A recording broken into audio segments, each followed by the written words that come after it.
Welcome student. YouTube के इस channel में आपका मैं फिर से स्वागत करती हूँ। और अगर आप मेरे चैनल पर नए हैं तो प्लीज़ मेरे चैनल को सब्सक्राइब कीजिए, वीडियो को लाइक कीजिए और शेयर कीजिए।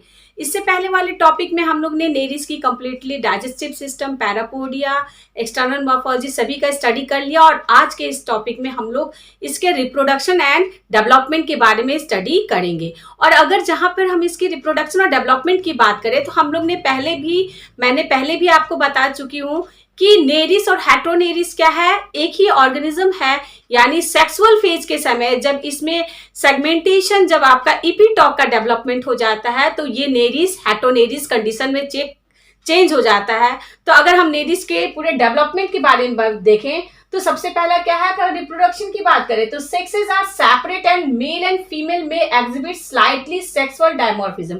यानी मेल और फीमेल में बहुत ज्यादा अगर हम नेरिस को देखें तो बाहर से हम इसमें डायमॉर्फिज्म मतलब सेक्स को देख के नहीं कह सकते। जैसे एक ह्यूमन में हम क्या कर सकते हैं, गर्ल और बॉय को देख के डिफ्रेंशिएट कर सकते हैं, लेकिन नेरिस में ये चीज डिफ्रेंशिएशन हम नहीं कर सकते हैं। लेकिन क्या है, but restricted to those species of Nereis, हम उसी में रेस्ट्रिक्ट कर सकते हैं where sexual phase is differentiated from the non sexual phase. यानी सेक्सुअल फेज डिफरेंट होगा नॉन सेक्सुअल फेज, और उसी सेक्सुअल फेज के नेरिस को हम क्या कहेंगे, हेट्रोनेरिस। तो इससे पहले वाली वीडियो में मैंने आपको बहुत बार बता चुकी हूं कि नेरिस जो है बरोइंग है, और हेट्रोनेरिस क्या होता है, वो परमानेंटली अपना बड़ों को, जब वो रिप्रोडक्टिव में उसके जो सेल जो होता है सेगमेंट रिप्रोडक्शन के समय वो तैयार हो जाता है, तो उस समय वो क्या करता है, अपने बड़ों से लीव करता है, छोड़ देता है, और फाइनली वाटर में स्विमिंग करता है और फर्टिलाइजेशन करता है। तो अगर गोनाड्स की बात करें तो सम फ्रेश वाटर नेरिस जो होता है वो क्या है, हार्मोफोडाइट है। लेकिन however most of species of Nereis are dioecious, यानी कंटेन मेल और फीमेल सेक्स ऑर्गन या गोनाड्स। तो अगर गोनाड्स की बात करें तो गोनाड्स कैसा है, इसका गोनाड्स मींस टेस्टिस और ओवरीज की बात करें तो ये क्या होता है, टेम्पोरली ड्यूरिंग रिप्रोडक्टिव सीजन में ही ये डेवलप होता है, हमेशा ये पाया नहीं जाता है। तो ये रिप्रोडक्शन के समय इसमें अगर मेल है तो वहां पे आपका टेस्टिस, और फीमेल है तो ओवरी का डेवलपमेंट होगा, और इसी फेज को तो हमने हेट्रोनेरिस कह सकते हैं। तो ये गोनाड्स का डेवलपमेंट कैसे हो रहा है, टेम्पोरली है और ड्यूरिंग रिप्रोडक्टिव सीजन, यानी रिप्रोडक्टिव सीजन के समय ही आपका, जिसको हम ब्रीडिंग सीजन कहेंगे। तो as mass of reproductive cell कैसे डेवलप हो रहा है, as a mass of reproductive cell by rapid proliferation from coelomic epithelia. Coelomic epithelia से बहुत इंपॉर्टेंट चीज है, बहुत ध्यान देने वाली चीज है, क्योंकि इसमें अलग से टेस्टिस या ओवरी नहीं होता है। हर एक सेगमेंट में आपका रैपिड प्रोलिफरेशन होता है मास ऑफ रिप्रोडक्टिव सेल्स का। कहां से, सिलोमिक इपिथीलियम से। और ये सिलोमिक एपिथीलियम के कौन से पार्ट या किस जगह से, जो सराउंड करते हैं ब्लड वेसल्स। यानी नॉर्मली हम बोलेंगे कि ब्लड वेसल्स का जो सिलोमिक एपिथीलियम है वहीं से क्या होता है, mass of reproductive cell develop होता है। अदरवाइज वो टेस्टिस हो या आपका ओवरी हो। अगर रिप्रोडक्टिव सेल्स की बात करें तो reproductive cells are found in the coelomic space of each segment except few anterior segment. कुछ एंटीरियर सेगमेंट को छोड़ के बाकी सारे सेगमेंट में क्या होंगे, पोस्टीरियर का पाइगेडियम और एंटीरियर का सेगमेंट छोड़ के सारे सेगमेंट में क्या होंगे, आपके सिलोमिक स्पेस होंगे, और वहीं पे रिप्रोडक्टिव सेल पाया जाएगा। अगर नेरिस एक स्पीसीज है नेरिस की, जिसको हम कहते हैं नेरिस डुमेडी, ये इसके पास पाया गया है कि सिंगल टेस्टिस प्रेजेंट है किस सेगमेंट में, 19 और 20 इन बिटवीन। यानी एक सिंगल टेस्टिस जो है 19 और 20 सेगमेंट के बीच में पाया जाता है। लेकिन मोस्ट ऑफ क्या है, आपका हर एक सेगमेंट में टेस्टिस और ओवरी का डेवलपमेंट होता है temporarily during the breeding season. तो अगर गैमिट्स की बात करें तो गैमिट्स जो ये सेट करेगा, ये क्या करेगा, गैमिट को जो बाहर निकाला गया सेट करेगा स्पर्मेटोगोनिया के रूप में। ठीक है, यानी गैमिट्स मतलब स्पर्म, तो सबसे पहले ये क्या करेगा, spermatogonia in male and oogonia in female. ठीक है, इनटू कहाँ बेटा, इनटू द सिलोमिक फ्लूइड, यानी क्योंकि ये सिलोमिक फ्लूइड में है और इस तरह वो अंडरगो मैचुरेशन में डेवलप करेगा फाइनली स्पर्मेटोजोआ और ओवा by the process of spermatogenesis genesis and oogenesis। तो क्या फॉर्मेशन करेगा, स्पर्मेटोगोनजोआ एंड ओवा, जिसको स्पर्मेटोजोआ को हम स्पर्म भी कह सकते हैं। यहाँ पे हम लोग देख सकते हैं कि यहाँ पे क्या दिख रहा है आपको, ये TS of segment 2 show ciliated organ. यहाँ मैंने एक सिलिएटेड ऑर्गन बनाया है क्योंकि इसके पास गोनोडक्ट तो होता नहीं है। गोनाड्स भी टेम्पोरली और ड्यूरिंग ब्रीडिंग सीजन में ही डेवलप होता है। तो यहाँ पे सेगमेंट में आप देख सकते हैं कि ये क्या है, पैरापोडिया का सेगमेंट है। पैरापोडिया का ये डॉर्सल, जिसको क्या बोलेंगे हम, नोटोपोडियम, और ये न्यूरोपोडियम, नोटोपोडियम चीटा, न्यूरोपोडियम चीटा। अब ये चारों तरफ क्यूटिकल्स है, क्यूटिकल्स के नीचे जस्ट आपका इक्टोडर्मल सेल, एपिडर्मल सेल के बाद सर्कुलर सेल, और यहाँ पे हमने लॉन्गिट्यूडनल सेल बनाया है। तो ये डॉर्सल साइड में डॉर्सल लॉन्गिट्यूडनल मसल्स और वेंट्रल साइड में वेंट्रल लॉन्गिट्यूडनल सेक्शन या मसल्स। अब यहाँ मोस्ट इंपॉर्टेंट थिंग यहाँ पे हम क्या देखेंगे कि ये क्या है आपका, ये डॉर्सल ब्लड वेसल्स है, और ये क्या है, वेंट्रल ब्लड। ये वेंट्रल ब्लड वेसल्स है और ये क्या है, डॉर्सल ब्लड वेसल्स है। तो डॉर्सल ब्लड वेसल और सिलोमिक स्पेस के इपिथीलियम, जो सिलोमिक इपिथीलियम है, यानी इस रीजन में हम देख सकते हैं, यहाँ और यहाँ पे ही देख सकते हैं, इधर भी इधर और इधर। ये क्या हुआ, सिलोमिक स्पेस, और इसी सिलोमिक इपिथीलियम से क्या होता है, टेस्टिस का आपका स्पर्मेटोगोनिया और ओवा, मतलब आपका ओवरी जिसके कह सकते हैं, यानी एग का डेवलपमेंट होता है। तो यहाँ मैंने एग बनाया है मान लीजिए, तो इसी के बीच में। और एक खास स्ट्रक्चर और यहाँ दिख रहा है, ये क्या है, नर्व, वेंट्रल नर्व कॉर्ड। क्या है, वेंट्रल नर्व कॉर्ड, ठीक है। तो ये डॉर्सल ब्लड वेसल्स और वेंट्रल ब्लड वेसल्स, तो इसी डॉर्सल और वेंट्रल ब्लड वेसल्स के बीच में इसके सिलोमिक इपिथीलिया से डेवलप होता है आपके ये गैमीट्स, जिसको हम कहेंगे गोनाड्स, और गोनाड्स क्या डेवलप करता है, ये गैमीट्स। तो यहाँ एक अनदर स्ट्रक्चर हम देख सकते हैं जिसको कहेंगे डॉर्सल सिलिएटेड ऑर्गन। क्या है ये, डॉर्सल सिलिएटेड, मतलब सिलिया है इसमें। तो मोस्टली इसको कहा जाता है कि इसके पास गोनोडक्ट नहीं है, तो गोनोडक्ट के जगह पे इसके पास क्या है, ये डॉर्सल सिलिएटेड ऑर्गन है, जो क्या करता है, इस सिलोमिक स्पेस से इसको क्या करता है, ओपन करेगा बॉडी के सिलोम में, ठीक है, बॉडी के सिलोम में, यानी यहाँ पे, और यही क्या होगा, पैरापोडिया के द्वारा बाहर ये, मतलब इन केस ऑफ नेफ्रीडिया, मतलब जब बात करेंगे नेफ्रीडियोपोर, तो यही नेफ्रीडियोपोर से ये आपका एग या स्पर्म भी क्या होता है, बाहर निकलता है। तो ये क्या है, डॉर्सल सिलिएटेड ऑर्गन क्या है, ये एक तरह से क्या है, इसका गेट है या क्लोजिंग स्ट्रक्चर है, जो क्या करेगा, इस कैविटी को, ये सिलोमिक स्पेस और ये बॉडी सेल और इसके बीच में जो कि है क्या है, एक क्लोजिंग आपका गेट की तरह है, जो इसको क्लोज करता है इसकी कैविटी को, और फाइनली क्या होता है, यही ओपन होगा। तो ये क्या होगा, आपके जो गैमिट्स है, स्पर्म या ओवा बाहर निकलेगा। अदरवाइज क्या कंडीशन हो सकता है कि सेगमेंट जो होगा आपका क्या हो जाएगा, बर्स्ट हो जाएगा, यानी जहां जहां ये डेवलपमेंट होगा वो सेगमेंट बर्स्ट हो जाएगा, फट जाएगा, और फटने की वजह से क्या होगा, एग और स्पर्म जो है रिलीज हो जाएगा वाटर में। तो इस कंडीशन में नेरिस क्या होता है, मर जाता है। तो दो कंडीशन है, आपका डॉर्सल सिलेटेड ऑर्गन से ये आपका सिलोमिक से बाहर आपका नेफ्रीडियोपोर से जा रहा है, जैसे एक्सक्रीशन के समय हो रहा है, अदरवाइज क्या हो रहा है, सेगमेंट जो हो रहा है फट जा रहा है या बर्स्ट कर जा रहा है, ठीक है। तो हम लोग गोनाड्स को देख लिए, तो अब हम इसके गोनोडक्ट और डॉर्सल सिलेटेड ऑर्गन के बारे में पूरी तरह से देख ले और इसके प्रोसेस को देख लेते हैं कि ये कैसे होता है। गोनाड के स्ट्रक्चर के बाद हम देखेंगे गोनोडक्ट। तो गोनोडक्ट के बारे में हम जानते हैं कि नो गोनोडक्ट, कोई गोनोडक्ट नहीं होता है, लेकिन फिर भी right sperm and ova discharge to outside sea water through metanephridia by action of cilia. और ये सीलिया कहाँ प्रेजेंट है, नेफ्रोस्टोम में, ठीक है। और ये क्या करेगा, फाइनली वहां से वो कैचअप करके उसको नेफ्रीडियल ट्यूब्यूल्स में डालेगा। इस तरह क्या है गोनोडक्ट, अगर हम नेफ्रीडिया की बात करें तो नेफ्रीडिया यहाँ पे मिक्सोनेफ्रीडिया का काम करता है, यानी nephridia for excretion, also for discharge of gonads. तो यहाँ पे आप देख ही सकते हैं कि ये क्या है, आपका नेफ्रीडिया यहाँ पे है, और ये जो काम कर रहा है गोनोडक्ट का, ये एक्चुअली में कौन कर रहा है, गोनोडक्ट तो है नहीं। तो after that dorsal ciliated organ, dorsal ciliated organ क्या है, a pair of dorsal ciliated organ present, ये देख रहे हैं क्या यहाँ प्रेजेंट है, appearing as a short much folded funnel like, ठीक है, शॉर्ट फनेल लाइक ऑर्गन है, and wide opening into body cavity but lack an opening to the exterior.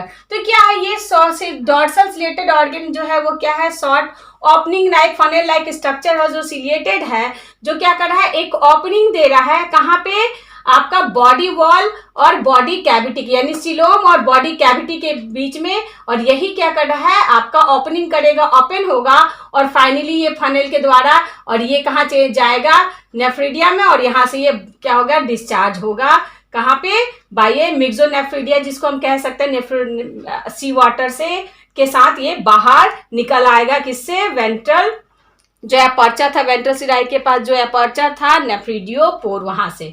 तो रिसेंबल सिलोमोडक्ट, ये यानी डॉर्सल सिलेटेड ऑर्गन क्या है? ये सिलोमोडक्ट की तरह ही है जो अदर पॉलीचीट में पाया जाता है, क्योंकि इसके पास क्या है, अगर आप एक सीधी सी बात करें तो क्या है डॉर्सल सिलेटेड ऑर्गन क्या है? सिलोमोडक्ट, क्योंकि ट्रू जो है गोनोडक्ट नहीं पाया जाता है, तो ये सिलोमोडक्ट यानी सिलोम में एक डक्ट की तरह काम कर रहा है, जो क्या कर रहा है यहाँ से गोनाड को कैप्चर करके फाइनली यहाँ पे ये क्या कर रहा है दे रहा है, यानी ओपन एक गार्डिंग के रूप में, यानी ओपन होगा तो ये क्या होगा सिलेटेड ये लेगा और फाइनली इसको क्या करेगा नेफ्रिडिया के द्वारा बाहर, ये ट्यूब्यूल्स के द्वारा नेफ्रिडियोपोर से बाहर निकालेगा। अगर लाइफ साइकिल ऑफ नेरिस की हम बात करें तो लाइफ साइकिल ऑफ नेरिस जो है सबसे पहले स्टार्ट क्या करेगा? Swarming phase. तो स्वार्मिंग क्या होता है? आपको पहले ही बताया है कि नेरिस जब सेक्सुअली मैच्योर हो जाएगा यानी हेटेरोनेरिस में चेंज हो जाएगा, तो सेक्सुअली मैच्योर इंडिविजुअल जिसको हम हेटेरोनेरिस कहेंगे वो क्या करेगा? Swim to the surface of sea water, surface of sea water के ऊपर क्या करेगा? वो स्विम करेगा in order to shed sperm and ova, यानी अपने स्पर्म और ओवा को सेट करने के लिए वो क्या करेगा? सरफेस वाटर पे, सी के सरफेस वाटर पे जाएगा। और इसी बिहेवियर को हम क्या कहेंगे? This behaviour is called swarming, बहुत इंपॉर्टेंट है। और ड्यूरिंग स्वार्मिंग के समय क्या करेगा?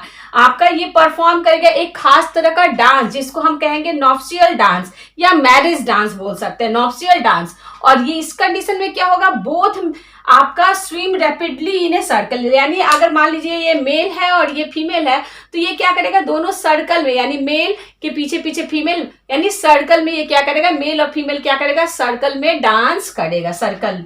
और इस तरह क्या करेगा? फीमेल प्रोड्यूस करेगी एक खास तरह के केमिकल जिसको फर्टिलियम कहेंगे, और ये फर्टिलियम क्या करेगा? मेल को अट्रैक्ट करेगा और फाइनली उसको स्टिमुलेट करेगा to shedding the sperm and which term excite. और उसके बाद जब मेल अपना स्पर्म सेट करेगा तो फीमेल भी क्या करेगी?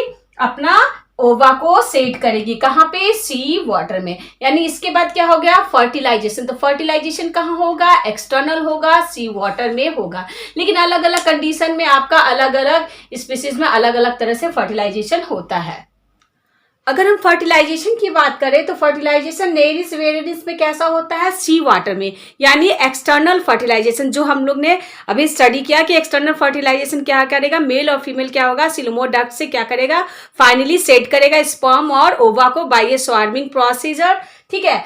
अगर हम प्लेटिनेरिस मेगालोप्स की बात करें तो यहाँ पे दूसरे तरह से फर्टिलाइजेशन होता है। यहाँ पे क्या होगा? मेल और क्या करता है? फीमेल को पूरी तरह से क्या करेगा? ट्विस्टेड, मतलब अपने चारों तरफ से क्या करेगा? ट्विस्ट कर लेगा और फाइनली अपने एनस पार्ट को वो फीमेल के माउथ में इंसर्ट करेगा और वहां से क्या करेगा? फिर अपने स्पर्म को सेट करेगा और ये स्पर्म फीमेल के माउथ से उसके गट में जाएगा और बाय फेगोसाइटोसिस प्रोसेस से वो स्पर्म कहाँ चला जाएगा? सिलोम ऑफ फीमेल, और सिलोम ऑफ फीमेल से फाइनली क्या होगा? Word fertilization take place. वहां सिलोम फीमेल के सिलोम में चला जाएगा, वहां पे फीमेल के सिलोम में ऑलरेडी क्या है? ओवा है और वहां फर्टिलाइजेशन होगा। और इस कंडीशन में हम क्या कहते हैं? Internal fertilization. अगर नेरिस डाइवर्सिकोला की बात करें तो यहाँ पे इपिटोक रीजन नहीं होता है, यानी जो हमारा दो सेक्सुअल और नॉन सेक्सुअल फेज है, तो सेक्सुअल फेज इपिटोकस नॉट अटेंड। तो फर्टिलाइजेशन कैसे हो रहा है? फर्टिलाइजेशन जो हो रहा है वो ऑकर इन बरो, वो बरो में होगा। किस बरो में? फीमेल के बरो में, यानी occur in burrow of female into which male enter and on the surface of mud, या फिर सरफेस ऑफ मड पे होगा।